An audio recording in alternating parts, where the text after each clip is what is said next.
Magandang gabi sa lahat. Ako si Kit at ako ang iyong magiging mentor sa MMM Philippines Guider School. Una sa lahat ay nais ko kayong batiin dahil ang inyong aplikasyon sa MMM Guider School ay naaprubahan. So congratulations. At ngayon ituturo ko sa inyo kung paano ninyo gagawin ang inyong mga gawain dito sa MMM Guider School. So ang una niyong gagawin ay ilalagay ninyo ang inyong pangalan dito sa hanay na ito. Tulad nito, may nakalagay na Juan de la Cruz at May Mendoza. At may mga task na dapat niyong gawin. Katulad nito.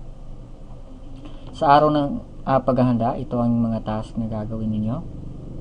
So, halimbawa ito, panoorin mo ng video na ito. Dapat i-click mo yan. Tapos panoorin mo yung video na nakalagay. Pagkatapos mo may sagawa yan, ay lalagyan mo ng asterisk ang mamarkahan mo ng asterisk ang cell na ito. Pagkatapos ay gagawin mo ang kasunod na gawain. So ito, ipakilala ang inyong detalye dito. So click mo yan, lalabas ang personal detalye na sheet.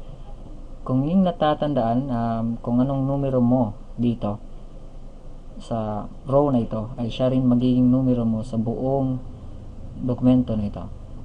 Makikita mo may nakalagay na pangalan dito at yung Skype ID. Ang gagawin mo na lang ay ilalagay ang inyong email sa personal office mo sa MMM.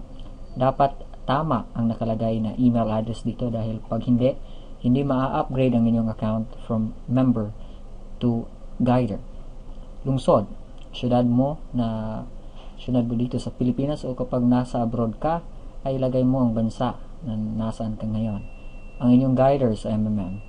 At ang ilarawan dito ang inyong mga kaugnay na karanasan sa marketing o karanasan sa pananalapi. Any business related or marketing or financial related experience ang ilalagay mo dito. Dapat ding tandaan na kung anumang pangalan ang nakalagay dito, it will show sa inyong graduation certificate na ito yung pangalan na makikita sa inyong graduation certificate. Ito din, napaka-importante ng dalawang impormasyong nito, pangalan at email. Sunod ay balik kayo dito sa schedule. Click niyo yung schedule dito na tab. Tapos gawin mo lang ang mga task. So ito tapos na. Example na tapos mo na yan. At dito ito din, pag nagawa mo na yan, so kapag may sinabing click dyan, dapat mong i-click at may lalabas ng mga comments or notes na maaaring mong basahin. Ito ay nagpapaliwanag kung ano ang detalye o karagdagang impormasyon tungkol sa gawain. So yan lang. So siguraduhin na meron kang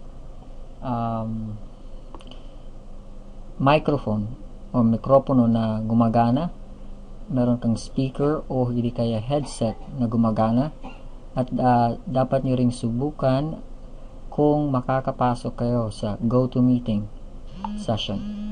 So yun lang. Magkita tayo bukas ng gabi. Gawin nyo lahat ang mga task ninyo sa gabing ito, sa araw ng paghahanda. Bukas magsisimula tayo sa unang araw ng ating klase. So magandang gabi sa lahat at makita tayo bukas.